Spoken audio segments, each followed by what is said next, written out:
चंद्रपुर से कुछ ही दूरी पर एक पुरानी हवेली थी जो सदियों से सुनसान और खाली रहती थी। इस हवेली के बाहर ही एक बड़ा सा पीपल का पेड़ था जिस पर एक झूला लटका रहता था। अक्सर रात के समय ये झूला अपने आप झूलने लगता था और आसपास का सारा इलाका शोर से गूंजने लगता था। कभी हंसी का शोर तो कभी रोने का शोर।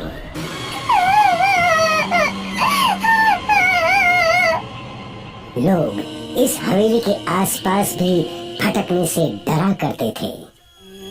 एक रात की बात है, रणबीर अपनी पत्नी शिखा और बेटी प्रीति के साथ कहीं जा रहा था। काफी देर हो गई ना, अब तक हमें पहुंच जाना चाहिए था। हाँ, शायद हम रास्ता भटक गए हैं। पापा, मुझे डर लग रहा है।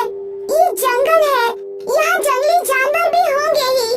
कहीं किसी जंगली जानवर ने हम पर हमला किया तो? अरे बेटा, ऐसा थोड़ी ना होगा। ये जंगल नहीं है, गांव है। आसपास कोई ना कोई जरूर रहता होगा। उन लोगों की कार कुछ ही दूर चली और अचानक रुक गई। क्या हुआ? पता नहीं, गाड़ी अचानक रुक गई। रणबीर ने गाड़ी शुरू करने की कोशिश की पर गाड़ी शुरू ही नहीं हो रही थी। तभी शिखा का ध्यान हवेली पर गया। देखो, यहाँ कोई पुरानी हवेली है। हाँ, हो सकता है वहाँ कोई हो सकता है। चलो देखते हैं। तीनों गाड़ी से उतरकर हवेली की ओर चलने लगे।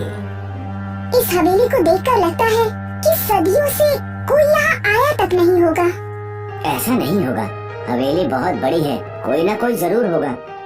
रणबीर ने हवेली का दरवाजा खटखटाया। कोई है? कोई है? और तभी एक बूढ़ी औरत एक हाथ में लाठी और एक हाथ में लालटेन लेकर उनके सामने आई। कौन हो तुम? माँ जी, मैं रणबीर हूँ।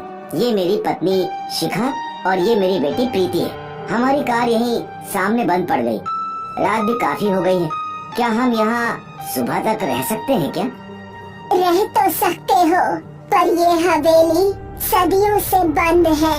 अंदर सब कुछ टूटा फूटा है। कोई बात नहीं, हमें सिर्फ सर पे छत मिल जाए, यही काफी है। ठीक है। उस बूढ़ी औरत ने हवेली का दरवाजा खोला और फिर सभी लोग अंदर गए। आज रात तुम लोग यही हॉल में सो जाना। जी। बूढ़ी औरत वो लालटेन वहीं रखकर चली गई।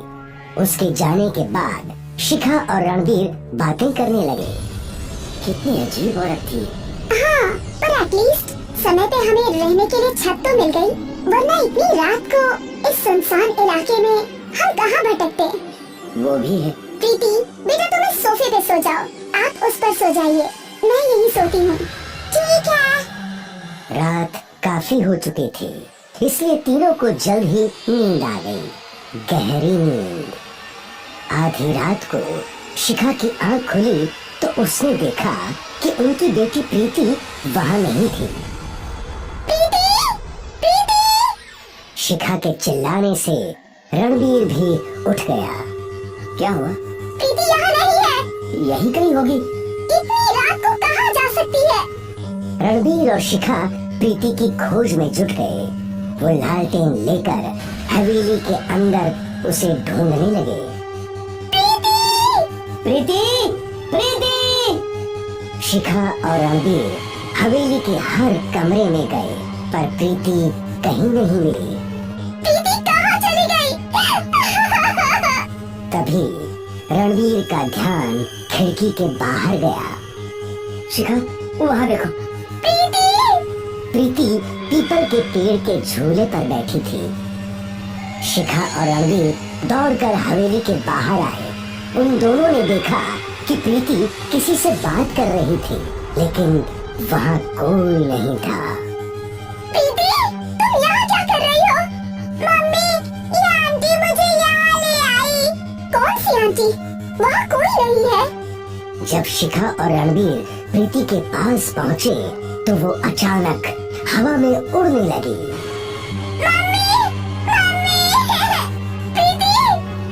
रणबीर और शिखा की आंखों के सामने उनकी बेटी उड़ते हुए उनसे दूर जा रही थी। रणबीर और शिखा बेटी को पकड़ने की कोशिश कर रहे थे। अचानक प्रीति पीपल के पेड़ की ओर गई और उस पीपल के पेड़ ने प्रीति को निगल लिया।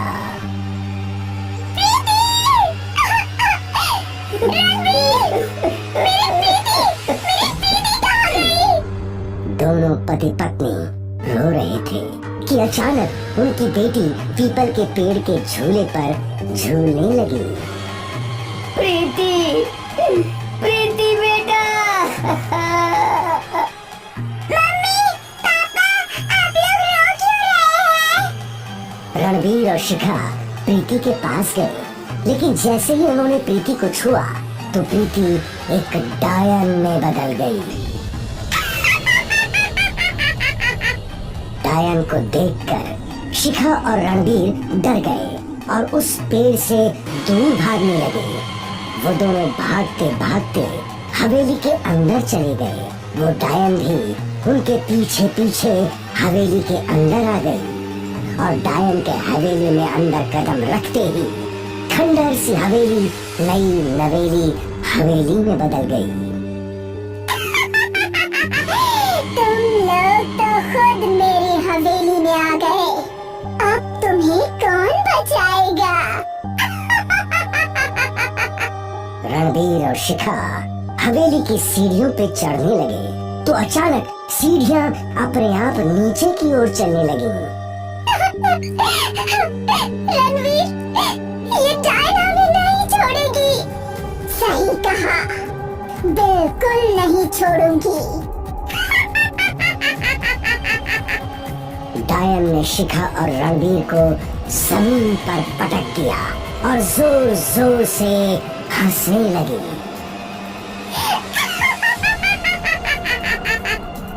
डायन 1 से 2, 2 से 4, 4 से ढेर सारी हो गई। सारी डायने एक साथ जोर जोर से हंस रही थी। शिखा और रणबीर डर के मारे कांप रहे थे। डायन ने रणबीर पर हमला किया। रणबीर ने डायन के बाल पकड़ लिए। शिखा तुम भागो। तुम भी साथ चलो। नहीं शिखा, भागो यहाँ से। रणबीर डायन के बाल खींचने लगा। छोड़ दे मेरे बाल, मैं तुझे मार डालूंगी। भले ही तू मुझे मार दे, पर मैं भी तेरा अंत कर दूंगा। डायन गुस्से में रणबीर को दीवारों पर पटकने लगी। रणबीर ने डायन के बालों को पूरी ताकत से पकड़ रखा था। छोड़ मुझे। नहीं छोड़ूंगा। डायन रणबीर को यहाँ वहाँ पटक रही थी और फिर जब रणबीर जमीन पर गिरा तो उसके हाथ लालटेन लग गई। उसने तुरंत लालटेन का कांच तोड़कर आग डायन के बालों में लगा दी। डायन जलने लगी और साथ ही पूरी हवेली भी जलने लगी। रणबीर जैसे तैसे हवेली से बाहर निकला। शिखा रो रही थी। रणबीर को जिंदा देख उसके चेहरे पर मुस्कान आ गई। दोनों जिंदा तो थे, पर अब भी उनकी आंखों में आंसू थे। शिखा रणबीर के गले लगकर रो रही थी कि प्रीति पीपल के पेड़ की ओर से दौड़ती हुई उनके पास आई।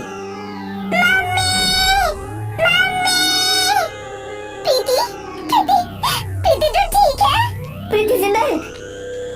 शिखा ने दौड़कर अपनी बेटी को गले लगाया, उसका माथा चूमा। भगवान का लाख लाख शुक्र है कि तुम बच गई। पर कैसे? माँ, वो पेड़ मुझे दबा रहा था। मेरी सांस फूलने लगी थी, लेकिन फिर अचानक वो पेड़ जलने लगा और मैं छूट गई। रणबीर, शिखा और प्रीति तीनों बच गए। रणवीर ने बड़ी बहादुरी से डायन का सामना किया। डायन की जान उसके बालों में होती है और इसीलिए उसके बाल जलते ही उसकी सारी शक्तियाँ खत्म हो गईं और वो भस्म हो गई।